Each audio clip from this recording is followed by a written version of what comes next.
Ça, c'est la photo de l'iris de mon œil pris avec un objectif macro. Aujourd'hui, je vous ai préparé une vidéo vraiment spéciale. Je vous amène avec moi behind the scene à la galerie Iris. On y découvre tout le processus en passant par la prise de vue, l'équipement photo utilisé, le travail de post-production et le grand dévoilement de l'impression finale. Vous êtes prêts? On commence. On est dans le petit Champlain à Québec. On s'en va à la galerie Iris. Venez avec moi. On va rentrer. Alors, je suis avec Diane aujourd'hui. Enchantée, enchantée, ça fait plaisir de te recevoir ici. Merci Diane de nous recevoir, c'est tellement beau. Je ne sais pas si vous connaissez trop le concept d'Iris Gallery. Iris Gallery est une entreprise qui est née en France, à Paris. Et en fait, son but, c'est vraiment basé sur les projets de Francis Giacobetti, qui est un photographe italien, qui a photographié les yeux de nombreuses stars. Et donc, notre but est vraiment basé sur ce projet qui s'appelle Vision. Par exemple, il y a Yves Cousteau, il y a Gainsbourg, il y a Gérard Depardieu, Ray Charles.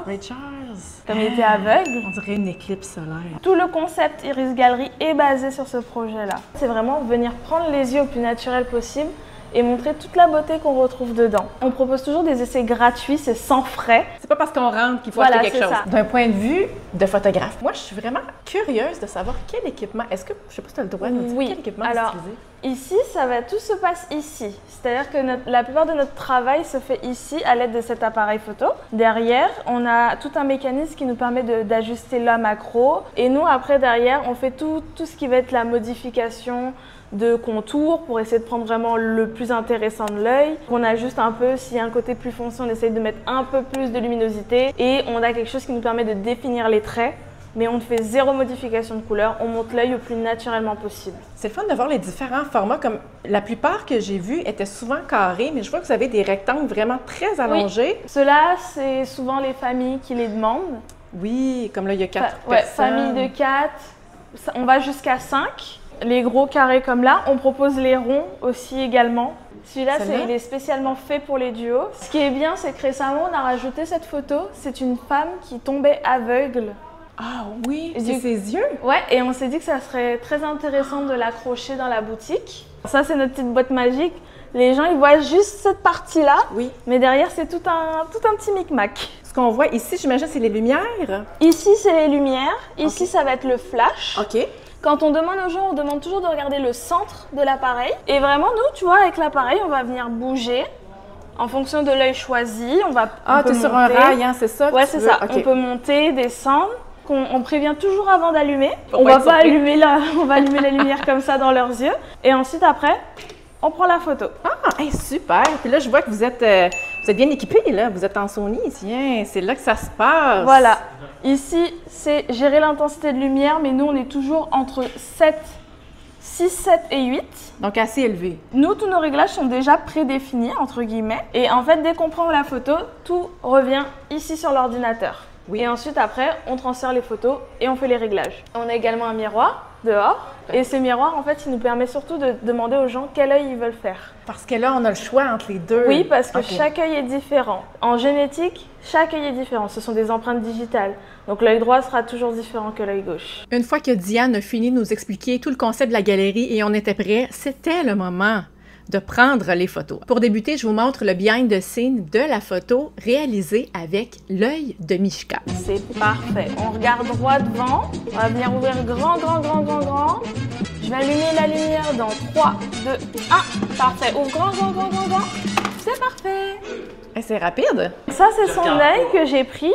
Souvent, quand on a des doutes, on va venir cliquer et regarder si la définition de l'œil nous plaît. OK. S'il est assez net. Et là, ça détourne automatiquement l'œil. Wow. Ensuite, nous, on a le réglage de flash. C'est-à-dire qu'on vient juste retirer tous ces petits traits-là qui pourraient être nuisibles à la photo. Et ensuite, on a le color adjustment. Donc, je peux descendre l'exposition, ajuster les traits de son œil. C'est comme la structure un peu. Voilà, et peut-être mettre un petit peu de luminosité, mais sans plus. Et on peut montrer directement le résultat. C'est beau. T'aimes bien, hein?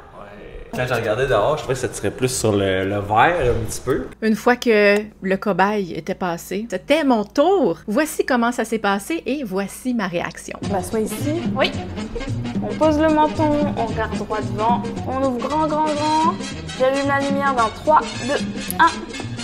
On ouvre grand. Parfait. J'ai choisi mon œil droit parce que c'est l'œil avec lequel je prends mes photos.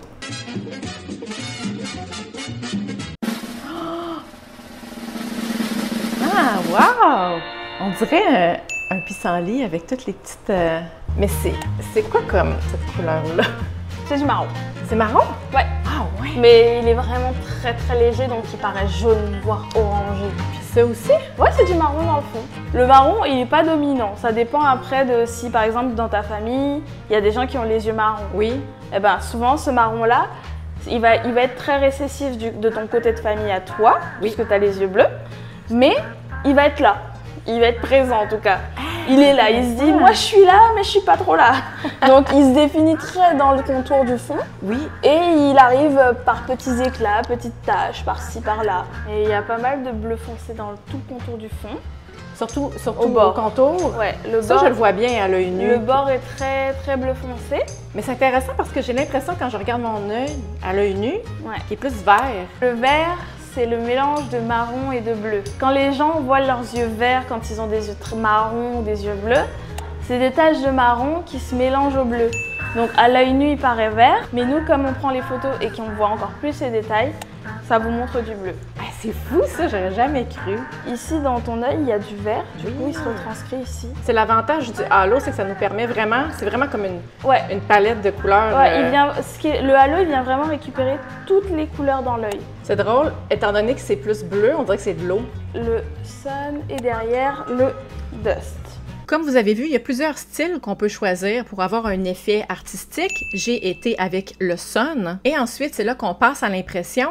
Il y a 3 différents médiums sur lesquels on peut les imprimer. Je vous montre de quoi ça a l'air. Là, c'est de l'acrylique. Ici, on est sur du 40 par 40 duo. Ensuite, on a l'aluminium.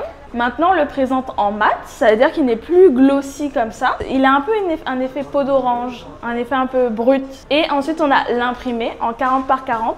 Il est fait ici en magasin. Les personnes peuvent repartir directement avec. Nos yeux s'en viennent.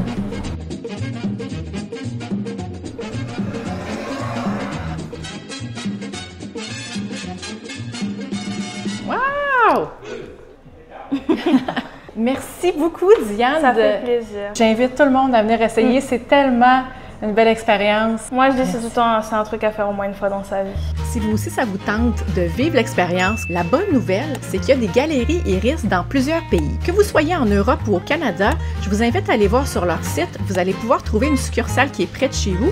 Je vous ai mis le lien juste en dessous dans la description. Si la macrophotographie, ça vous parle, j'ai déjà fait une vidéo où je vous donne des astuces pour réussir des super belles photos d'inspiration macro sans avoir besoin de posséder un objectif spécialisé de plusieurs milliers de dollars. Pour aller voir la vidéo, cliquez juste ici et je vous souhaite une belle semaine tout le monde.